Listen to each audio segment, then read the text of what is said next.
100 ದಿನ ಆಗಿದೆ. 100 ದಿನ ಆದಂಥ ಸಂದರ್ಭದಲ್ಲಿ ಆರಂಭದಲ್ಲೇ ಸಹಜವಾಗಿ ವಿಪಕ್ಷಗಳು ಏನು ಹೇಳ್ತಾರೆ, ಸರ್ಕಾರ ಟೇಕ್ ಆಫ್ ಆಗಿಲ್ಲ ಅನ್ನೋದು ಒಂದು ಸಾಮಾನ್ಯವಾಗಿ ಕೇಳುವಂಥ ಒಂದು ವಾದ ಅಥವಾ ಆರೋಪ. ಈ 100 ದಿನಗಳನ್ನು ತಾವು ಯಾವ ರೀತಿ ಅಸೆಸ್ ಮಾಡ್ತೀರಿ ಸರ್? ನಾವು ಅಧಿಕಾರಕ್ಕೆ ಬಂದು ಇನ್ನೇನು 4 ತಿಂಗಳುಗಳಾಗ್ತಾ ಬರ್ತಾ ಇದೆ. ಈಗ 100 ದಿನಗಳನ್ನು ಪೂರೈಸಿದ್ದೀವಿ. ಈ 100 ದಿನಗಳಲ್ಲಿ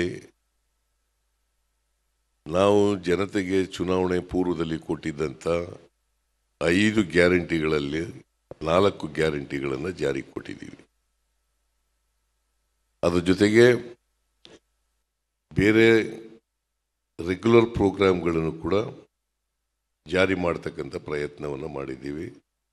ಮತ್ತು ರಾಜ್ಯದಲ್ಲಿ ಕಾನೂನಿನ ಸುವ್ಯವಸ್ಥೆ, ಯಾಕಂದರೆ ಅಭಿವೃದ್ಧಿಗೂ ಕಾನೂನಿನ ಸುವ್ಯವಸ್ಥೆಗೂ ಸಂಬಂಧ ಇದೆ.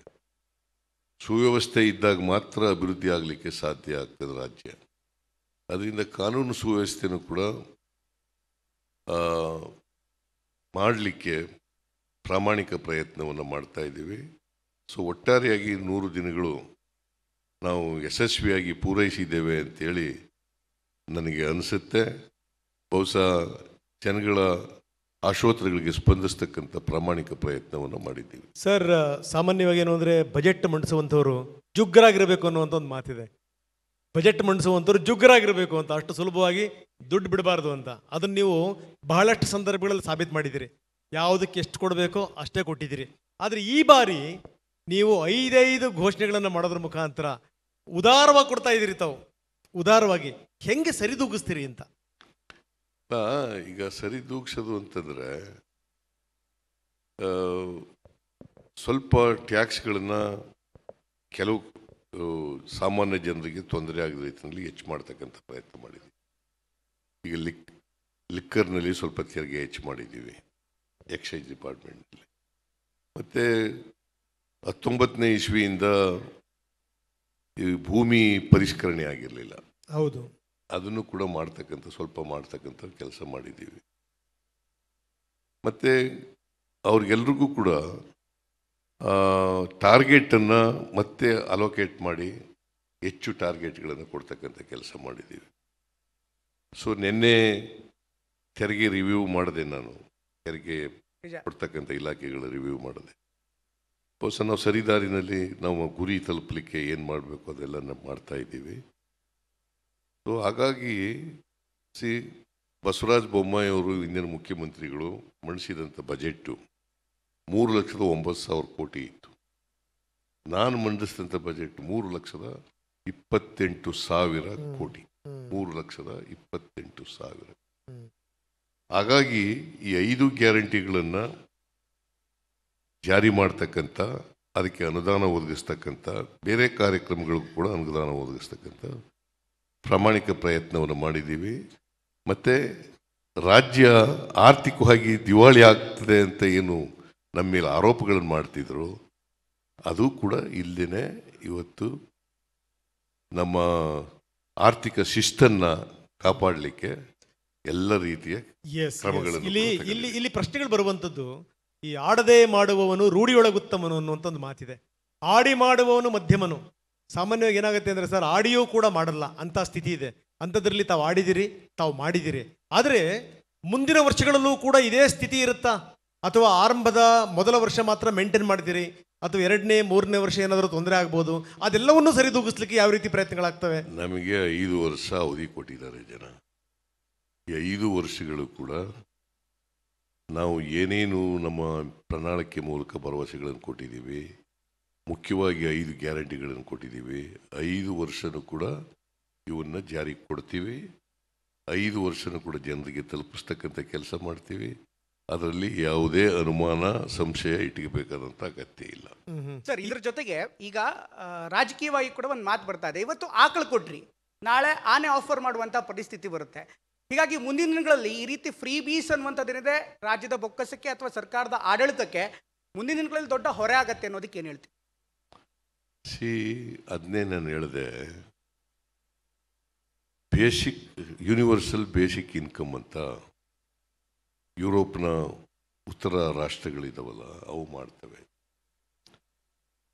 ಪ್ರತಿಯೊಬ್ಬ ಮನುಷ್ಯನಿಗೂ ಕೂಡ ಬೆಲೆ ಏರಿಕೆ ಆದಾಗ, ಇನ್ಫ್ಲೇಷನ್ ಜಾಸ್ತಿ ಆದಾಗ ಅವರಲ್ಲಿ ಹಣ ಇರೋದಿಲ್ಲ, ಅವ್ರು ಸಂಪಾದನೆ ಮಾಡೋದು ಬದುಕಲಿಕ್ಕೆ ಸಾಧ್ಯ ಆಗೋದಿಲ್ಲ, ದಿನನಿತ್ಯದ ಖರ್ಚುಗಳನ್ನು ಭರಿಸ್ಲಿಕ್ಕೆ ಸಾಧ್ಯ ಆಗಲ್ಲ. ಅದಕ್ಕೋಸ್ಕರ ರಾಜ್ಯ ಸರ್ಕಾರ ಅವರ ಅಗತ್ಯತೆಗಳನ್ನು ಪೂರೈಸ್ತಕ್ಕಂಥ ಕೆಲಸವನ್ನು ಮಾಡಬೇಕು. ಅವ್ರ ಜೇಬಿಗೆ ಹಣ ಇರಬೇಕು. ನಮ್ಮ ಸರ್ಕಾರ, ನಾವು ಈ ಕಾನ್ಸೆಪ್ಟ್ ಏನಿದೆ, ಯೂನಿವರ್ಸಲ್ ಬೇಸಿಕ್ ಇನ್ಕಮ್ ಅನ್ನೋ ಕಾನ್ಸೆಪ್ಟ್ ಏನಿದೆ, ಈ ಕಾನ್ಸೆಪ್ಟ್ನಲ್ಲಿ ನಂಬಿಕೆ ಇಟ್ಕೊಂಡಿರ್ತಕ್ಕಂಥವ್ರು. ಸೊ ಬಡವ್ರ ಜೇಬಿನಲ್ಲೂ ಕೂಡ ಇರಬೇಕು. ಬರೀ ಶ್ರೀಮಂತರ ಜೇಬಿನಲ್ಲಿ ದುಡ್ಡಿದ್ರೆ ಸಾಲಲ್ಲ, ಬಡವ್ರ ಜೇಬಿನಲ್ಲೂ ಕೂಡ ದುಡ್ಡು ಇರಬೇಕಾಗ್ತದೆ. ಸೊ ಅದಕ್ಕೋಸ್ಕರ ನಾವು ಈ ಕಾರ್ಯಕ್ರಮಗಳನ್ನು 5 ಗ್ಯಾರಂಟಿಗಳನ್ನು ಜಾರಿ ಕೊಟ್ಟಿರ್ತಕ್ಕಂಥದ್ದು. ಶಕ್ತಿ ಯೋಜನೆ, ಗೃಹ ಜ್ಯೋತಿ, ಗೃಹಲಕ್ಷ್ಮಿ, ಅನ್ನಭಾಗ್ಯ, ಯುವನಿಧಿ, ಈ 5 ಕಾರ್ಯಕ್ರಮಗಳನ್ನು ಜಾರಿ ಕೊಟ್ಟಿದ್ದೀವಿ. ಮತ್ತು ಇದು ಜನಪ್ರಿಯ ಕಾರ್ಯಕ್ರಮಗಳಲ್ಲ, ಆರ್ಥಿಕ ಸಾಮಾಜಿಕ ಶಕ್ತಿ ತುಂಬತಕ್ಕಂಥ ಕಾರ್ಯಕ್ರಮ. ಜನಪ್ರಿಯ ಕಾರ್ಯಕ್ರಮಗಳು ಬೇರೆ, ಮತದಾನಕ್ಕೋಸ್ಕರ ಮಾಡ್ತಕ್ಕಂಥ ಕಾರ್ಯಕ್ರಮಗಳು ಬೇರೆ, ಆರ್ಥಿಕವಾಗಿ ಸಾಮಾಜಿಕವಾಗಿ ಶಕ್ತಿ ತುಂಬತಕ್ಕಂಥ ಕಾರ್ಯಕ್ರಮಗಳು ಬೇರೆ. ಸೊ ನಾವು ಆರ್ಥಿಕವಾಗಿ ಸಾಮಾಜಿಕವಾಗಿ ಶಕ್ತಿ ತುಂಬತಕ್ಕಂಥ ಕಾರ್ಯಕ್ರಮಗಳನ್ನು ಜಾರಿ ಕೊಡ್ತೀವಿ. ರಾಜಕೀಯ ಲಾಭ ಅನ್ನುವಂಥದ್ದು ಕೂಡ ಇದ್ದೇ ಇರುತ್ತೆ. ಈಗಿನ ಬರುವಂಥ ಚುನಾವಣೆಯಲ್ಲಿ ಖಂಡಿತವಾಗ್ಲೂ ಏನು ಅಂದರೆ ನಿಮ್ಮ ಪಾರ್ಟಿ ದೊಡ್ಡ ಮಟ್ಟದಲ್ಲಿ ದೊಡ್ಡ ಸಂಖ್ಯೆಯಲ್ಲಿ ಗೆಲ್ಲುತ್ತಾ ಅಂತ ಜನರಿಗೆ ನಮ್ಮ ಮೇಲೆ ವಿಶ್ವಾಸ ಬಂದಿದೆ, ನಂಬಿಕೆ ಬಂದಿದೆ. ಅದರಿಂದ ನಮಗೆ ಹೆಚ್ಚು ಸ್ಥಾನಗಳನ್ನು ಮುಂದೆ ಬರ್ತಕ್ಕಂಥ ಲೋಕಸಭಾ ಚುನಾವಣೆಯಲ್ಲಿ ಗೆಲ್ತೀವಿ ಅಂತಕ್ಕಂಥ ವಿಶ್ವಾಸ ನಮಗೂ ಬಂದಿದೆ, ನಂಬಿಕೆನೂ ಬಂದಿದೆ. ಹಾಗಾಗಿ ಹೆಚ್ಚು ಸ್ಥಾನಗಳನ್ನು ಗೆಲ್ತೀವಿ. ಎಷ್ಟು ಸರ್ ಅಂದಾಜು? ಲಾಸ್ಟ್ ಟೈಮ್ 150+ ಅಂತ ಹೇಳಿದ್ರಿ, ಈ ಸರಿ ಅಲ್ಲಲ್ಲ, ಕರ್ನಾಟಕದಲ್ಲಿ ಈ ಸರಿ ಕರ್ನಾಟಕದಲ್ಲಿ 28 ಲೋಕಸಭಾ ಸ್ಥಾನಗಳಿದ್ದಾವೆ. ಸುಮಾರು 20 ಸ್ಥಾನಗಳನ್ನು ಗೆಲ್ತೀವಿ ಸರ್. ಆ ಕಡೆ ಯಡಿಯೂರಪ್ಪನವ್ರು 28ಕ್ಕೆ 28 ಗೆಲ್ತೀವಿ ಅಂತ ಕಳೆದ ಬಾರಿನೇ ಹೇಳಿದ್ರು. ನಾವು 20ಕ್ಕೆ ಯಾಕೋ ಸೀಮಿತ ಆಗ್ತೀವಿ. ನಾನು ಯಡಿಯೂರಪ್ಪನವ್ರ ಥರ ಹೇಳಕ್ಕಾಗಲ್ಲ, ನಾನು ಅವ್ರು ಹೇಳಿದ ರೀತಿ ಹೇಳಕ್ಕಾಗಲ್ಲ. ನಾನು ಜನಗಳ ನಾಡಿ ಮಿಡಿತವನ್ನು ನೋಡಿ ಹೇಳ್ತಾ ಇದ್ದೆ. ನಿಜ, ಯಾಕಂದ್ರೆ ಎಲ್ಲರೂ ಹೇಳುವಂತ ಸಂಖ್ಯೆ ನೋಡ್ಬಿಟ್ರೆ 28 ಇದೆಯಾ ಅಥವಾ ಏನು 96 ಇದೆಯಾ ಅಂತ ಅನ್ಸ್ಬಿಡುತ್ತೆ. 28 ಗೆಲ್ತೀವಿ ಅಂತ ಹೇಳಲಿಲ್ಲ, ಸುಮಾರು 20 ಸ್ಥಾನಗಳನ್ನು ಗೆಲ್ತೇವೆ ಓಕೆ ಅಂತ ಹೇಳಿರೋದು. ಸೊ ಯಾರ ಜೊತೆಗೆ ದೋಸ್ತಿ ಮಾಡ್ಕೊಂಡ್ರು ಕೂಡ ನಿಮಗೆ ಬಾಧೆ ಇಲ್ಲ? ಯಾರ ಜೊತೆ ದೋಸ್ತಿ ಮಾಡ್ಕೊಂಡ್ರು ಇಲ್ಲ, ಯಾರ ಜೊತೆ ಅಲಯನ್ಸ್ ಮಾಡ್ಕೊಂಡ್ರು ಇಲ್ಲ. ಇರವೇ 2 ಪಕ್ಷಗಳು ಕರ್ನಾಟಕದಲ್ಲಿ ಮೇಜರ್, ಜೆಡಿಎಸ್ ಮತ್ತೆ ಬಿಜೆಪಿ. ಬಿಜೆಪಿ ಇಬ್ರು ಕೂಡ ಅನಾಥ ಪತ್ನಿಯನ್ನು ಅನುಭವಿಸ್ತಾ ಇದ್ದಾರೆ. ಅದಕ್ಕೆ ಇವರು ಅವ್ರಿಗೆ ಅನಿವಾರ್ಯ, ಅವ್ರು ಇವ್ರಿಗೆ ಅನಿವಾರ್ಯ, ಹಾಗಾಗಿ ಮಾಡ್ಕೋತಾ ಇದ್ದಾರೆ. ಸೊ ಹಾಗಾಗಿ ನಾವು ಇವರಿಬ್ಬರನ್ನು ಕೂಡ ಸೋಲಿಸಿ ಹೆಚ್ಚು ಸ್ಥಾನಗಳನ್ನು ಗೆಲ್ತೀವಿ. ಈ 5 ಗ್ಯಾರಂಟಿಗಳು ಮಾತ್ರನ ಅಥವಾ ಭವಿಷ್ಯದಲ್ಲಿ ಇನ್ನಷ್ಟು ಗ್ಯಾರಂಟಿಗಳು ಆಡ್ ಆಗ್ತಾ ಹೋಗುತ್ತಾ ಅಂತ? ಇಲ್ಲ, ನಾವು ಮ್ಯಾನಿಫೆಸ್ಟೋ ಇಟ್ಟಿದ್ದೀವಿ ಜನರ ಮುಂದೆ. ಆ ಮ್ಯಾನಿಫೆಸ್ಟೋನಲ್ಲಿ 5 ಗ್ಯಾರಂಟಿಗಳು ಪ್ರಮುಖವಾದಂಥವು ಭರವಸೆಗಳು. ಇನ್ನೂ ಅನೇಕ ಭರವಸೆಗಳಿದ್ದಾವೆ. ಈ ಸಾರಿ ಬಜೆಟ್ ಮಂಡಿಸಿದಾಗ ಈ 5 ಗ್ಯಾರಂಟಿಗಳ ಜೊತೆಗೆ ಮ್ಯಾನಿಫೆಸ್ಟೋನಲ್ಲಿ ಹೇಳಿರ್ತಕ್ಕಂಥ 26 ಭರವಸೆಗಳನ್ನು ಕೂಡ ಈಡೇರಿಸ್ತಕ್ಕಂಥದ್ದನ್ನು ಜಾರಿ ಕೊಡ್ತೀವಿ ಅಂತ ಮಾತನ್ನ ಹೇಳಿದ್ದೀನಿ. ಓಕೆ. ಸೊ ಹಾಗಾದ್ರೆ ಈ ಸರಣಿ ಕಂಟಿನ್ಯೂ ಆಗುತ್ತೆ ಹಾಗಾದ್ರೆ? ಡೆಫಿನೆಟ್ ಆಗಿ ಯಾರು ಕೂಡ ಅನುಮಾನ ಇಟ್ಕೋಬೇಕಾದ ಅಗತ್ಯ ಇಲ್ಲ. ನಾವು ಕೊಟ್ಟಂತೆ ನಡ್ಕತೀವಿ, ನುಡಿದಂತೆ ನಡಿತೀವಿ. ಜನರಿಗೆ ಯಾವತ್ತೂ ಕೂಡ ದ್ರೋಹ ಮಾಡ್ತಕ್ಕಂಥ ಕೆಲಸ ಮಾಡಲ್ಲ. ಇದೆಲ್ಲದರ ಜೊತೆಗೆ ಸಿದ್ದರಾಮಯ್ಯನವ್ರಿಗೆ ಒಂದು ಪ್ರಶ್ನೆ ಕೇಳಲೇಬೇಕು. ಇಷ್ಟೊಂದೆಲ್ಲ ಯೋಜನೆಗಳು ಕೊಟ್ಟಿದ್ದೀರಿ, ಗೆದ್ದು ಬೀಗ್ತಾ ಇದ್ದೀರಿ, ಯಾಕೋ ಮುಖದಲ್ಲಿ ಆ ಉತ್ಸಾಹ ಕಡಿಮೆ ಆಗಿದೆ ಸರ್, ಸ್ವಲ್ಪ ಕಳೆ ಕಡಿಮೆ ಆಗಿದೆ, ಏನಾದರೂ ಚಿಂತೆಯಲ್ಲಿದ್ದೀರಾ? ಇಲ್ಲ, ನೀವು ನೋಡೋ ದೃಷ್ಟಿಕೋನ ಹತ್ರ ಸರ್. ಇಲ್ಲ, ಇದು ಈ ಮಾತನ್ನ ಬೊಮ್ಮಾಯಿ ಅವರು ಕೂಡ ಹೇಳ್ತಾ ಇದ್ರು. ಉತ್ಸಾಹನೂ ಕಡಿಮೆ ಆಗಿಲ್ಲ, ಚೈತನ್ಯನೂ ಕಡಿಮೆ ಆಗಿಲ್ಲ, ಎಲ್ಲವೂ ಇದಾವೆ. ಯಾಕಂತಂದ್ರೆ ನಮಗೆ ಈ ರಾಜ್ಯದ ಜನ ಖುಷಿಯಾಗಿದ್ರೆ ನಾವು ಖುಷಿಯಾಗಿರ್ತೀವಿ. ನಾನು ಖುಷಿಯಾಗಿದ್ದಾರೆ ಅಂತ ಅನ್ಕೊಂಡಿದೀವಿ. ಕೆಲವು ರಾಜಕಾರಣಿಗಳಿಗೆ ಮಾತ್ರ ಖುಷಿ ಇಲ್ಲ ಅಷ್ಟೇ. ಈಗ ಬೊಮ್ಮಾಯಿ ಅವರು ಕಳೆದ ಬಾರಿ ಮಾತಾಡ್ತಾ ಹೇಳ್ತಾ ಇದ್ರು, 2013 ಸಿದ್ದರಾಮಯ್ಯನವರೆಗೂ 2023 ಸಿದ್ದರಾಮಯ್ಯರಿಗೂ ಅಜಗಜಾಂತರ ವ್ಯತ್ಯಾಸ ಇದೆ ಅಂತ. ವಯಸ್ಸಿನಲ್ಲಿ ವ್ಯತ್ಯಾಸ ಆಗಿದೆ ಅಷ್ಟೇ. ಬೇರೆ ಉತ್ಸಾಹದಲ್ಲಾಗ್ಲಿ ಹಾಡಾಡ್ದಾಗ್ಲಿ ಉತ್ಸಾಹದಲ್ಲಿ ಬದ್ಧತೆಯಲ್ಲಿ ಯಾವ ವ್ಯತ್ಯಾಸನೂ ಆಗಿಲ್ಲ. ಕಾವೇರಿ ವಿಚಾರಕ್ಕೆ ಸಂಬಂಧಪಟ್ಟಂಗೆ ದೊಡ್ಡ ಮಟ್ಟದ ಪ್ರತಿಭಟನೆ ನಡೀತಾ ಇದೆ. ಸೊ ಇದಕ್ಕೆ ಸಂಬಂಧಪಟ್ಟಾಗ ತಾವೇನು ಹೇಳ್ತೀರಿ ಸರ್? ಈ ಸಾರಿ ಮಳೆ ನಮಗೆ ದೊಡ್ಡ ಹೊಡೆತ ಕೊಡ್ತು. ಯಾಕಂದರೆ ಆಗಸ್ಟ್ ತಿಂಗಳಲ್ಲಿ ಕಳೆದ 123 ವರ್ಷಗಳಲ್ಲಿ ಇಷ್ಟೊಂದು ಕೊರತೆ ಆಗಿರಲಿಲ್ಲ. ಆಗಸ್ಟ್ ತಿಂಗಳಲ್ಲಿ ಕಳೆದ 123 ವರ್ಷಗಳಿಂದ ಕಾವೇರಿ ಬೇಸಿನ್ ಏರಿಯಾದಲ್ಲಿ ಇಷ್ಟೊಂದು ಕೊರತೆ ಆಗಿರಲಿಲ್ಲ. ಅಷ್ಟೊಂದು ಕೊರತೆ ಆಗಿದೆ. ಮಳೆಯ ಕೊರತೆಯಿಂದ ನಾವು ನೀರು ಕೊಡೋಕ್ಕಾಗಲ್ಲ. ನೀರು ಕೊಡಬಾರ್ದು ಅನ್ನೋದಕ್ಕಿಂತ ನೀರಿಲ್ಲ ನಮ್ಮ ಹತ್ರ, ನೀರು ಕೊಡಲಿಕ್ಕಾಗಲ್ಲ. ಆದರೆ ಸುಪ್ರೀಂ ಕೋರ್ಟ್ನವರು, ಕೇಂದ್ರ ಸರ್ಕಾರ ಕಾವೇರಿ ವಾಟರ್ ರೆಗ್ಯುಲೇಟರಿ ಕಮಿಟಿ ರಚನೆ ಮಾಡಿಬಿಟ್ಟಿದ್ದಾರೆ. ಕಾವೇರಿ ವಾಟರ್ ಮ್ಯಾನೇಜ್ಮೆಂಟ್ ಅಥಾರಿಟಿ ರಚನೆ ಮಾಡಿಬಿಟ್ಟಿದ್ದಾರೆ. ಅವರು ಆದೇಶ ಮಾಡ್ತಾ ಇದ್ದಾರೆ. ನಾವು ಎಷ್ಟೇ ನಮ್ಮ ವಾಸ್ತವಾಂಶಗಳು ಹೇಳಿದ್ರು ಕೂಡ ಆರ್ಡರ್ಸ್ ಮಾಡ್ತಾ ಇದ್ದಾರೆ. ಈಗ ನಿನ್ನೆ ನಮ್ಮ ವಾಟರ್ ರಿಸೋರ್ಸಸ್ ಮಿನಿಸ್ಟರ್ನ ಡೆಲ್ಲಿ ಕಳಿಸಿ, ಡೆಲ್ಲಿ ಅವರು ಎಲ್ಲ ಕೇಂದ್ರ ಸರ್ಕಾರದ ಜಲಸಂಪನ್ಮೂಲ ಸಚಿವರ ಜೊತೆ ಮಾತಾಡಿ, ನಾವು ಲೀಗಲ್ ಟೀಮ್ ಜೊತೆ ಮಾತಾಡಿ ಎಲ್ಲ ಮಾಡ್ತಾ ಇದ್ದೀವಿ. ಅದರಿಂದ ನಾವು ನೀರು ಕೊಡಲಿಕ್ಕೆ ಸಾಧ್ಯ ಆಗದಿರತಕ್ಕಂಥ ಪರಿಸ್ಥಿತಿ ಇದೆ. ಇವತ್ತು ನಮಗೆ 106 TMC ನೀರು ಬೇಕು ನಮ್ಮ ಬೆಳೆ ಉಳಿಸ್ಕೊಳ್ಳಿಕ್ಕೆ, ಕುಡಿಯೋ ನೀರಿಗೆ, ಕೈಗಾರಿಕೆಗಳಿಗೆ 106 TMC ನೀರು ಬೇಕು. ನಮ್ಮ ಹತ್ರ ಇರೋದೇ 53 TMC ನೀರು. ಓಕೆ ಓಕೆ ಓಕೆ ನಮಗೆ ಬೇಕಾಗಿರೋದು ವರ್ಷಕ್ಕೆ ಕುಡಿಯೋ ನೀರಿಗೆ, ಬೆಳೆ ರಕ್ಷಣೆ ಮಾಡ್ಕೊಳ್ಳಿಕ್ಕೆ, ಕೈಗಾರಿಕೆಗಳಿಗೆ 103 TMC ನೀರು, 106 TMC ಬೇಕು. 106 TMC ನಮ್ಮ ಹತ್ರ ಇರೋದೇ 4 ಜಲಾಶಯಗಳಿಂದ 53 TMC ನೀರು. ಅದರಿಂದ ತಮಿಳುನಾಡಿಗೆ ನೀರು ಕೊಡಬಾರದು ಅನ್ನೋದಕ್ಕಿಂತ ನಮ್ಮಲ್ಲಿ ನೀರಿಲ್ಲ. ನಮ್ದು ಹೇಳ್ಕೊಳ್ಳೋಕೆ ಪುರುಷ ಪ್ರಧಾನ ನಮ್ಮ ಸಮಾಜ, ಆದ್ರೆ ಮಾಡಿದ್ದೆಲ್ಲ ಸ್ತ್ರೀಯರಿಗೆ. ನಾನು ಸ್ತ್ರೀಯರಿಗೆ ಅಂತೇನಿಲ್ಲ. ಅಲ್ಲಪ್ಪ, ಗಂಡಸರೆಲ್ಲ ಬೇಜಾರಾಗ್ಬಿಟ್ಟಿದ್ದಾರೆ ಸರ್. ನಾನು ಈಗ ಯುವಕರಿಗೂ ಮಾಡಿದ್ದೀವಿ, ಯುವತಿಯರಿಗೂ ಮಾಡಿದ್ದೀವಿ. ಯುವ ನಿಧಿ ಮಕ್ಕಳಿಗಲ್ವ, ಅನ್ನಭಾಗ್ಯ ಕಾರ್ಯಕ್ರಮ ಬರೀ ಹೆಣ್ಮಕ್ಳಿಗೆ ಆಗ್ತದ, ಗಂಡು ಮಕ್ಳಿಗೂ ಆಗ್ತದೆ. ಮನೆಗೆ 2,000 ರೂಪಾಯಿ ಕೊಟ್ಟರೆ ಬರೀ ಹೆಣ್ಮಕ್ಳಿಗೆ ಉಪಯೋಗಿಸ್ತಾರೆ. ಅದನ್ನು ಇಡೀ ಮನೆಯವ್ರಿಗೆಲ್ಲ ಉಪಯೋಗಿಸ್ತಾರೆ.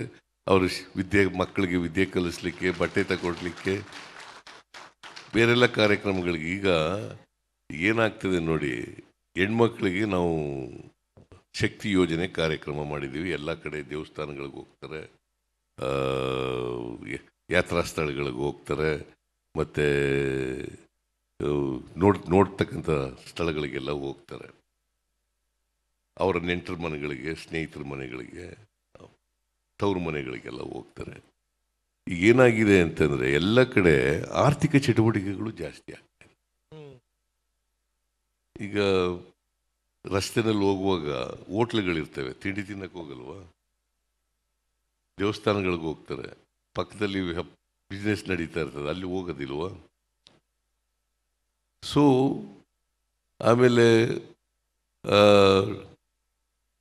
ಎಲ್ಲ ಆರ್ಥಿಕ ಚಟುವಟಿಕೆಗಳಲ್ಲಿ ಹೆಚ್ಚಾಗೋದ್ರಿಂದ ಅದಕ್ಕೆ ನನಗೆ ಒಂದು ಪತ್ರ ಬರೆದಿದ್ದರು ಹೆಗ್ಡೆಯವರು, ವೀರೇಂದ್ರ ಹೆಗ್ಡೆಯವರು, ಧರ್ಮಸ್ಥಳದವರು. ನೀವು ಈ ಶಕ್ತಿ ಯೋಜನೆ ಮಾಡಿದ ಮೇಲೆ ನಮ್ಮ ದೇವಸ್ಥಾನಕ್ಕೆ ಆದಾಯನೂ ಜಾಸ್ತಿ ಆಗಿದೆ, ಭಕ್ತಾದಿಗಳು ಜಾಸ್ತಿ ಆಗಿದ್ದಾರೆ, ನಿಮ್ಮ ಹೆಸರಿನಲ್ಲಿ ಪೂಜೆ ಮಾಡ್ತಾ ಇದ್ದಾರೆ, ನಿಮ್ಗೆ ಒಳ್ಳೇದಾಗಲಿ ಅಂತ ಹೇಳ್ತಾ ಇದ್ದಾರೆ ಅಂತ ಹೇಳಿ ಪತ್ರ ಬರೆದಿದ್ರು. ಮತ್ತು ಬಿಸ್ನೆಸ್ ಎಲ್ಲೆಲ್ಲಿ ಇದ್ದಾವೆ ಕೇಂದ್ರಗಳು, ಅಲ್ಲೂ ಕೂಡ ಎಲ್ಲ ವ್ಯಾಪಾರಗಳೆಲ್ಲ ಜಾಸ್ತಿ ಆಯ್ತವೆ. ಈಗ ಆಪರೇಷನ್ ಕಮಲ ಕೇಳಿದ್ವಿ, ಆಪರೇಷನ್ ಹಸ್ತ ಶುರುವಾಗಿದೆ, ಬರೋರೆಲ್ಲ ಬರಲಿ ಅಂತ ಹೇಳಿ ಅಂತ. ನೀವು ಮುಕ್ತವಾಗಿ ಆಪರೇಷನ್ ಹಸ್ತ ಅಂತ ಇಲ್ಲ, ಅದು ನಮ್ಮ ಪಕ್ಷಕ್ಕೆ, ನಮ್ಮ ಪಕ್ಷದ ಸಿದ್ಧಾಂತ ಒಪ್ಕೊಂಡು ಯಾರ್ಯಾರು ಬರ್ತಾರೆ, ನಮ್ಮ ಪಕ್ಷದ ನಾಯಕತ್ವವನ್ನು ಒಪ್ಕೊಂಡು ಯಾರ್ಯಾರು ಬರ್ತಾರೆ ಅವ್ರು ಬರ್ರಿ ಅಂತ. ಈಗ ಭಾರತದಲ್ಲಿ ಬೇರೆ ಬೇರೆ ರಾಜ್ಯಗಳಲ್ಲಿ ಈಗ ನಿಮ್ಮ ಪಾರ್ಟಿ ಬಳಸ್ತಾ ಇದೆ ಕರ್ನಾಟಕ ಮಾಡಲ್ ನೋಡಿ, ಕರ್ನಾಟಕ ಮಾಡಲ್ ನೋಡಿ ಅಂತಂದ್ರೆ ಅಷ್ಟರ ಮಟ್ಟಿಗೆ ಬರೀ ಘೋಷಣೆ ಮಾಡಿದ ಮಾತ್ರ ಅಲ್ಲ, ಆ ಇಂಪ್ಲಿಮೆಂಟ್ ಮಾಡಿದ್ದಿದೆಯಲ್ಲ ಅದು ಕೂಡ ಒಂದು ದೊಡ್ಡ ಸಾಧನೆ. ಎಲ್ಲರೂ ಕೂಡ ಇದೇ ರೀತಿ ಇಂಪ್ಲಿಮೆಂಟ್ ಮಾಡ್ತಾ ಹೋಗ್ಬಿಟ್ರೆ, ಈಗ ನೀವೇನೋ ಏನು ಅಂದರೆ ನೀವು ದಾಖಲೆ ಪ್ರಮಾಣದಲ್ಲಿ ನೀವು ಬಜೆಟ್ ಮಂಡಿಸಿರುವಂಥವ್ರು, ಆರ್ಥಿಕ ತಜ್ಞರು, ಹೆಂಗೋ ಮ್ಯಾನೇಜ್ ಮಾಡ್ತೀರಿ. ಎಲ್ಲ ರಾಜ್ಯಗಳಲ್ಲೂ ಕೂಡ ಮ್ಯಾನೇಜ್ ಆಗುತ್ತಾ? ಮಾಡ್ಲಿಕ್ಕೆ ಸಾಧ್ಯತೆ ಇರ್ತದೆ, ಆದರೆ ಬದ್ಧತೆ ಇರಬೇಕಷ್ಟೇ. ಬದ್ಧತೆ ಇರಬೇಕು. ಬದ್ಧತೆ ಇರಬೇಕು. ಕರೆಕ್ಟ್. ಬದ್ಧತೆ ಇದ್ದರೆ, ಪ್ರಾಮಾಣಿಕತೆ ಇದ್ದರೆ ಮಾಡ್ಲಿಕ್ಕೆ ಸಾಧ್ಯ ಆಗ್ತದೆ. ರಿಸೋರ್ಸಸ್ನ ಮೊಬಿಲೈಸ್ ಮಾಡೋದು ಮಾಡಬೇಕು, ಎಲ್ಲ ಪ್ರಯತ್ನಗಳು ಮಾಡಬೇಕು. ಎಲ್ಲೆಲ್ಲಿ ಆದಾಯ ಮಾಡಲಿಕ್ಕೆ ಸಾಧ್ಯ ಆಗ್ತದೆ, ಆದಾಯ ಗಳಿಸ್ಲಿಕ್ಕೆ ಸಾಧ್ಯ ಆಗ್ತದೆ, ಆದಾಯನ ಪ್ರಾಮಾಣಿಕವಾಗಿ ಖರ್ಚು ಮಾಡಬೇಕು. ಆದ್ಯತೆ ಮೇಲೆ ಯಾವ ಸಾಮಾಜಿಕ ಆರ್ಥಿಕ ಕಾರ್ಯಕ್ರಮಗಳಿಗೆ ನೀವು ಖರ್ಚು ಮಾಡಿದ್ರೆ ಅದರಿಂದ ರಾಜ್ಯ ಅಥವಾ ದೇಶ ಆರ್ಥಿಕವಾಗಿ ಸಾಮಾಜಿಕವಾಗಿ ಬಲಾಢ್ಯ ಆಗ್ತದೆ. ಸರ್, ಇದ್ರ ಜೊತೆಗೆ ಪ್ರಧಾನಮಂತ್ರಿಗಳು ಕೂಡ ಒಂದು ಮಾತನ್ನು ಹೇಳಿದ್ದಾರೆ. ಈ ರೀತಿ ಉಚಿತವಾಗಿ ಕೊಡುವಂತಹ ಸಂಸ್ಕೃತಿಯಿಂದ ದೇಶಕ್ಕೆ ಒಂದು ದೊಡ್ಡ ಸಂಕಷ್ಟ ಮುಂದಿನ ದಿನಗಳಲ್ಲಿ ಎದುರಾಗತ್ತೆ ಅಂತ. ಏನ್ ಹೇಳ್ತೀರಿ ಇದಕ್ಕೆ? ಈಗ ಅವರು 5 kg ಕೊಡ್ತಾರಲ್ಲ, ಅದು ಏನಂತ ಹೇಳೋದು? ಕೇಂದ್ರ ಸರ್ಕಾರದಿಂದ 5 kg ಅಕ್ಕಿ ಉಚಿತವಾಗಿ ಕೊಡ್ತಾರಲ್ಲ, ಈಗ ಏನಂತ ಹೇಳ್ತಾರೆ ಅವರು? ಮಧ್ಯಪ್ರದೇಶದಲ್ಲಿ 1,000 ರೂಪಾಯಿ ಕೊಡ್ತಾ ಇದ್ದಾರೆ, ಅವ್ರಿಗೆ ಏನಂತ ಹೇಳ್ತಾರೆ? ಅದು ರಾಜಕೀಯವಾಗಿ ಹೇಳ್ತಕ್ಕಂಥ ಮಾತುಗಳು, ಗೊತ್ತಾಯ್ತಾ?